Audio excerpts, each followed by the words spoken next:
का क्या कहना। 3 फेब्रुआरी 24 मधुर महावाक्य। मिठे बाबा कहे मिठे बच्चे सदर्शन चक्रधारी हुआ। तुमको लाइट हाउस बत्तीघर हेबाकु पड़िबो। सेथिपाई निजको आत्मा मने कर, एथिरे अवहेला कर नहीं। प्रश्न, तुम मैंने सबुठारु विचित्र विद्यार्थी अट किपरि?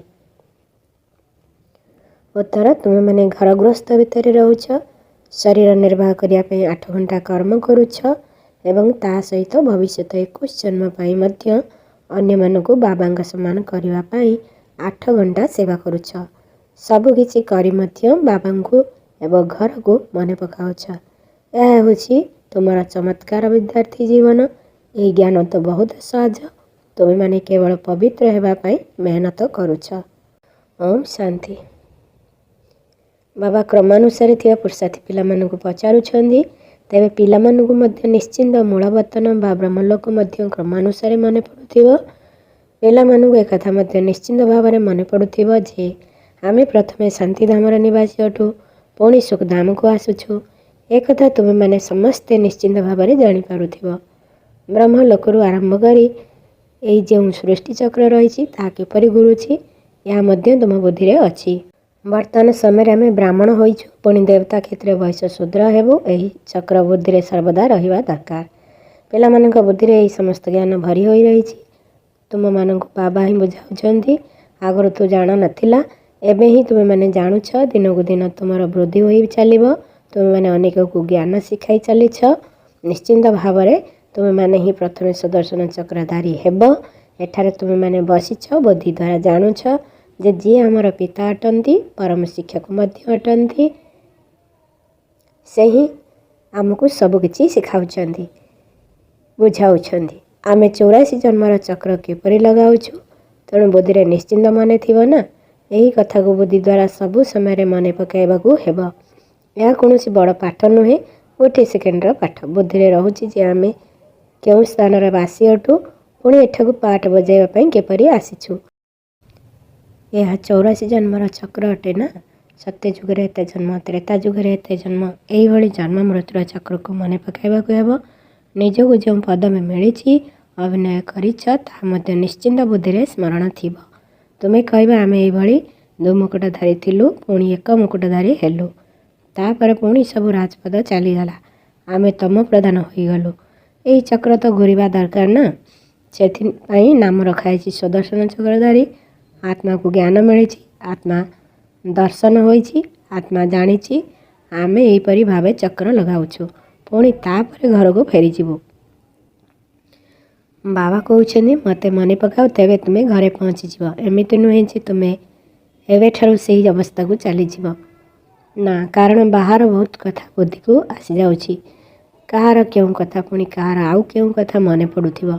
एठारे तो बाबा कहउछन्ती अन्य सब कथा को भूली केवल मते मने पकाओ। तांका ठारु श्रीमत मिलुछि, तेणु सेही अनुसार चलिबाकू हेबो। तुम मानकु सुदर्शन चक्रधारी होई अंतिम समय पर्यंत पुरुषार्थ करिबाकू हेबो। पूर्वरु तो किछि जणा नथिला, एबे बाबा सब बताई देउछन्ती। तेणु तांको मने पकाइबा द्वारा रचयिता रचनार आदि मध्य अंतर समस्त रहस्य बुद्धिरे आसी जाउछि। एठारे तो समस्त को शिक्षा दिया जाउछि। शिक्षा को तो घरे रही मध्य मने पकाई पारिबो। या होछि बुद्धि द्वारा बुझिबार कथा। तुमे माने होछ विचित्र विद्यार्थी। बाबा बुझाइछन्ती चाहे 8 घंटा आराम करो, 8 घंटा शरीर निर्वाह अर्थ कर्म करो। शारीरिक कर्म करवा मध्य जरूरी। ता सहित बाबा निज सम्मान करिया पे जो कार्य देइछन्ती ता मध्य शरीर निर्वाह होला ना। ता अल्प कालर प्राप्ति एवं यह होछि 21 जन्मर निर्वाह अर्थे। तुमे माने जेउ अभिनय करुछ सेथिरे मध्य यार बहुत महत्व रहिछि। तेणु जिए जेते मेहनत करुछन्ती परे पुणी भक्ति रे तांकर सेते पूजा हेउछि। ए सबुर धारणा तुम मानकु ही करिबाकू हेबो। तुमे पिला माने ड्रामार अभिनेता अट। बाबा केवल ज्ञान देवार पाठ करुछन्ती, किंतु शरीर निर्वाह पई तुमको पुरुषार्थ करिबाकू हेबो। बाबा पिला मानकु एई विश्वर इतिहास भूगोल किपरि पुनरावृत्ति होछि, चक्र किपरि घुरुछि ता बुझाइबा पई आसुछन्ती। एई कथा को बहुत युक्तिर सहित बुझाउछन्ती। बाबा बुझाउछन्ती पिला माने अवहेला कर नाही। तुमको सुदर्शन चक्रधारी अर्थात लाइट हाउस बत्तीघर हेबाकू पड़िबो। तेणु निजको आत्मा मने करिबाकू हेबो। एई कथा तो जानिछ जे शरीर बिना आत्मा अभिनय करि परिबो नाही। ए कथा मनुष्य मानकु किछि भी जणा नाही। ଯଦିଓ ସେମାନେ ତୁମ ନିକଟକୁ ଆସୁଛନ୍ତି ଜ୍ଞାନକୁ ଭଲ ବୋଲି କହୁଛନ୍ତି କିନ୍ତୁ ସେମାନେ ନିଜେ ସୁଦର୍ଶନ ଚକ୍ରଧାରୀ ହେଉନାହାନ୍ତି। କାରଣ ଏଥିରେ ବହୁତ ଅଭ୍ୟାସ କରିବାକୁ ପଡ଼ିଥାଏ। ଯେଉଁମାନେ ସୁଦର୍ଶନ ଚକ୍ରଧାରୀ ହେବେ ସେମାନେ ଯେଉଁଆଡ଼େ ବି ଯିବେ ଜ୍ଞାନର ସାଗର ସଦୃଶ ଜ୍ଞାନ ଶୁଣାଇବେ। ଯେମିତିକି ବିଦ୍ୟାର୍ଥୀ ପାଠ ପଢ଼ି ଅଧ୍ୟାପିକା ହୁଅନ୍ତି, ପୁଣି କଲେଜରେ ଯାଇ ପାଠ ପଢ଼ାନ୍ତି ଏବଂ ସେହି ଧନ୍ଦାରେ ଲାଗି ପଡ଼ିଥାନ୍ତି। ତୁମର ଧନ୍ଦା ମଧ୍ୟ ହେଉଛି ଶିକ୍ଷକ ହେବା। ସମସ୍ତଙ୍କୁ ସୁଦର୍ଶନ ଚକ୍ରଧାରୀ କର। ଦ୍ୱିମୁକୁଟଧାରୀ ରାଜା କିପରି ଏବଂ ଏକ ମୁକୁଟଧାରୀ ରାଜା କିପରି ହେଉଛନ୍ତି। ପିଲାମାନେ ଏହାର ଚିତ୍ର ତିଆରି କରିଛନ୍ତି। ତେବେ ଏହି ଚିତ୍ର ତ ଠିକ୍ ଅଛି, କିନ୍ତୁ କେତେ ସମୟ ଧରି ଦ୍ୱିମୁକୁଟଧାରୀ ଥିଲେ, ପୁଣି କେତେ ସମୟ କେବଳ ରତ୍ନ ଜଡ଼ିତ ମୁକୁଟଧାରୀ ହେଲେ, ପୁଣି କିପରି ଏବଂ କେବେ ତାଙ୍କଠାରୁ ରାଜ୍ୟ ଛଡ଼ାଇ ନିଆଗଲା, ଏହାର ତାରିଖ ଲେଖିବା ଦରକାର। ଏହା ବେଦର ବିଶାଳ ଡ୍ରାମା ଅଟେ। ଏକଥା ତ ନିଶ୍ଚିନ୍ତ ଯେ ଆମେ ବ୍ରାହ୍ମଣ ଅଟୁ, ପୁଣି ଦେବତା ହେବାକୁ ଯାଉଛୁ। ବ୍ରାହ୍ମଣମାନେ ସଙ୍ଗମଯୋଗୀ ଅଟନ୍ତି। ଯେପର୍ଯ୍ୟନ୍ତ ତୁମେମାନେ ଏହି କଥା ଅନ୍ୟମାନଙ୍କୁ ନ କହିଛ ସେ ପର୍ଯ୍ୟନ୍ତ ସେମାନଙ୍କୁ ଜଣାପଡ଼ିବ ନାହିଁ। ଏହି ଜନ୍ମ ହେଉଛି ତୁମର ଅଲୌକିକ ଜନ୍ମ। ତୁମକୁ ଅଲୌକିକ ଏବଂ ପାରଲୌକିକ ଉଭୟଙ୍କଠାରୁ ସମ୍ପତ୍ତି ମିଳୁଛି, କିନ୍ତୁ ଅଲୌକିକଠାରୁ କୌଣସି ସମ୍ପତ୍ତି ମିଳିପାରିବ ନାହିଁ। ୟାଙ୍କ ଦ୍ୱାରା ବାବା ତୁମକୁ ସମ୍ପତ୍ତି ଦେଉଛନ୍ତି, ଗାୟନ ମଧ୍ୟ କରୁଛନ୍ତି। ହେ ପ୍ରଭୁ, ଏଭଳି କେବେ କହିବେ ନାହିଁ ଯେ ହେ ପ୍ରଜାପିତା ବ୍ରହ୍ମା। ସମସ୍ତେ ଲୌକିକ ଏବଂ ପାରଲୌକିକ ପିତାକୁ ମନେ ପକାନ୍ତି, କିନ୍ତୁ ଏକଥା କେହି ବି ଜାଣିନାହାନ୍ତି। କେବଳ ତୁମେମାନେ ହିଁ ଜାଣିଛ। ପାରଲୌକିକ ପିତାଙ୍କର ହେଉଛି ଅବିନାଶୀ ସମ୍ପତ୍ତି ଏବଂ ଲୌକିକ ପିତାଙ୍କର ହେଉଛି ବିନାଶୀ ସମ୍ପତ୍ତି। ମନେକର କେହି ରାଜାଙ୍କର ସନ୍ତାନ ହୋଇଥିବେ, ତେବେ ତାଙ୍କୁ ରାଜାମାନଙ୍କଠାରୁ 5 କୋଟିର ସମ୍ପତ୍ତି ମିଳିଥିବ। ଯଦି ସେହି ସମ୍ପତ୍ତିକୁ ବେଦ ବାବାଙ୍କ ସମ୍ପତ୍ତି ସହିତ ତୁଳନା କରିବ ଏବଂ ଦେଖିବ, ତେବେ କହିବ ଯେ ସେହି ସମ୍ପତ୍ତି ତୁଳନାରେ ତ ଏହି ଅବିନାଶୀ ସମ୍ପତ୍ତି ବହୁତ ଅଧିକ। ଆଉ ଏ ଲୌକିକ ସମ୍ପତ୍ତି ତ ବିନାଶୀ ହୋଇଯିବ। ଆଜିକାଲିର କୋଟିପତିମାନଙ୍କୁ ତ ମାୟା ଜାବୁଡ଼ି ଧରି ରହିଛି, ସେମାନେ ଏଠାକୁ ଆସିବେ ନାହିଁ। ବାବା ହେଉଛନ୍ତି ଦୀନବନ୍ଧୁ। ଭାରତ ଗରିବ ଦେଶ, ଏଠାରେ ବହୁତ ମନୁଷ୍ୟ ମଧ୍ୟ ଗରିବ ଅଟନ୍ତି। ତୁମେମାନେ ଏବେ ଅନେକଙ୍କର କଲ୍ୟାଣ କରିବା ପାଇଁ ପୁରୁଷାର୍ଥ କରୁଛ। ଅଧିକାଂଶ ରୋଗୀମାନଙ୍କ ମନରେ ବୈରାଗ ଆସିଥାଏ। ସେମାନେ ଭାବନ୍ତି ବଞ୍ଚି ରହିବାର କୌଣସି ଆବଶ୍ୟକତା ନାହିଁ, ତେଣୁ ଏହିଭଳି କୌଣସି ରାସ୍ତା ମିଳିଯାଉ ଯାହା ଫଳରେ ମୁଁ ମୁକ୍ତିଧାମକୁ ଚାଲିଯିବି। ସେମାନେ ତ ଦୁଃଖରୁ ମୁକ୍ତି ହେବା ପାଇଁ ମୁକ୍ତି ମାଗିଥାନ୍ତି, କିନ୍ତୁ ସତ୍ୟ ଯୁଗରେ କେହି ମୁକ୍ତି ମାଗନ୍ତି ନାହିଁ।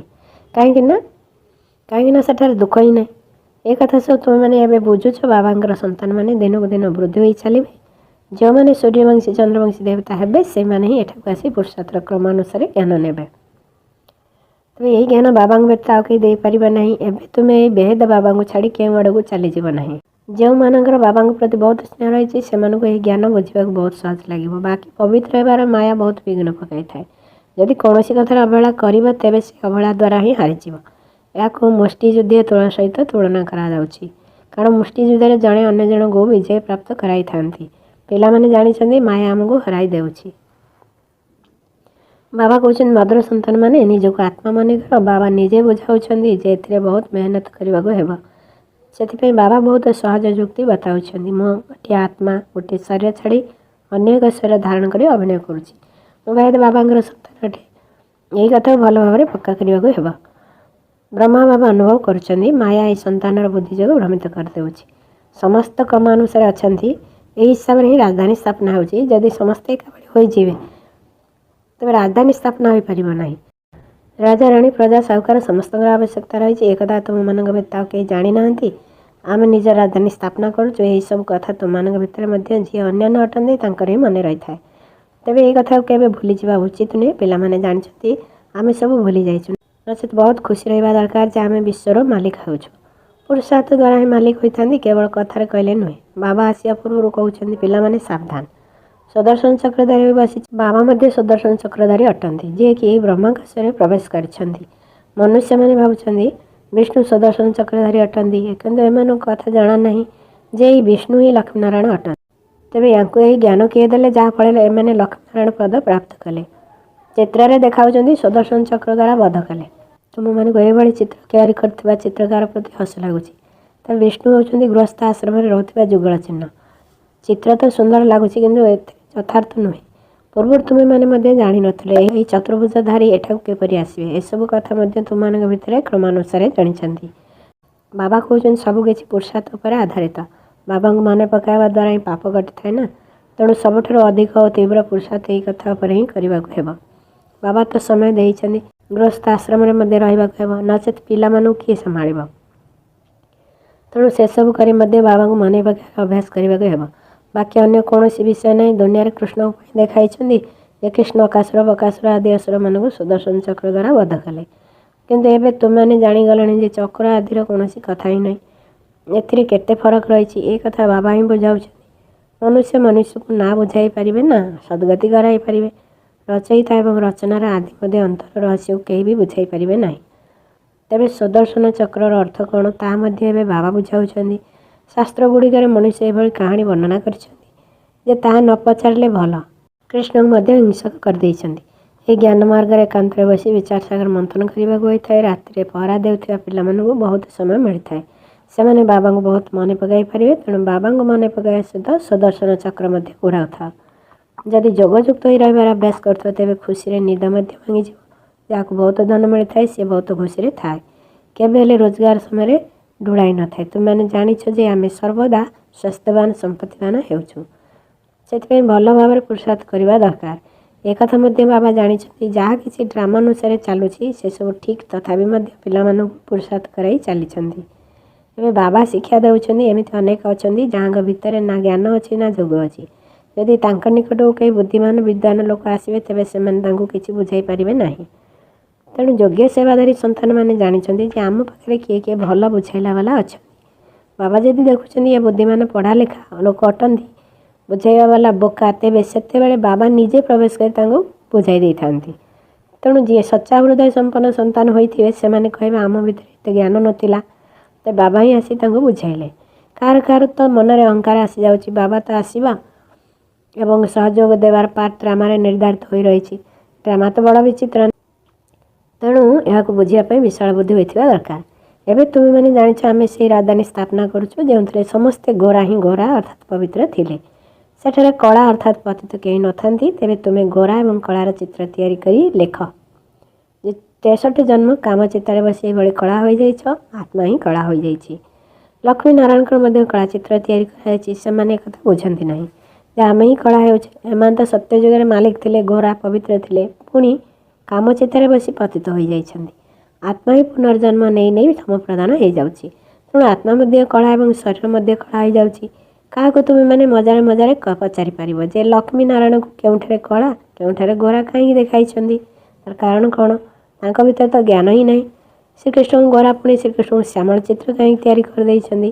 ଏକଥା ତୁମେମାନେ ଏବେ ଜାଣୁଛ, କାରଣ ତୁମକୁ ଏବେ ଜ୍ଞାନର ତୃତୀୟ ନେତ୍ର ମିଳିଛି।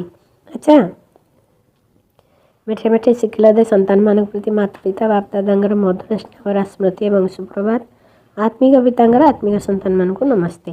ଆତ୍ମିକ ସନ୍ତାନମାନଙ୍କର ଆତ୍ମିକ ମାତା ପିତାଙ୍କୁ ନମସ୍ତେ ନମସ୍ତେ ନମସ୍ତେ। ଧାରଣା ପାଇଁ ମୁଖ୍ୟ ସାର 1. ଖୁସିରେ ଭରପୁର ରହିବା ପାଇଁ ଏକାନ୍ତରେ ବସି ମିଳିଥିବା ଜ୍ଞାନକୁ ସ୍ମରଣ କରିବାକୁ ହେବ। ପବିତ୍ର ଅଥବା ସଦା ନିରୋଗୀ ହେବା ପାଇଁ ସର୍ବଦା ବାବାଙ୍କ ସ୍ମୃତିରେ ରହିବାର ମେହନତ କରିବାକୁ ହେବ। 2.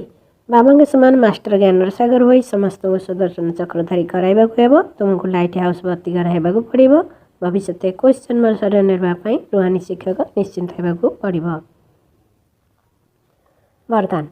ତ୍ରିକାଳଦର୍ଶୀ ସ୍ଥିତି ଦ୍ୱାରା 3ଟି ଯାକ କାଳକୁ ସ୍ପଷ୍ଟ ରୂପରେ ଅନୁଭବ କରୁଥିବା ମାଷ୍ଟର ନଲେଜଫୁଲ ଅର୍ଥାତ୍ ଜ୍ଞାନମାନ ଆତ୍ମା ହୁଅ।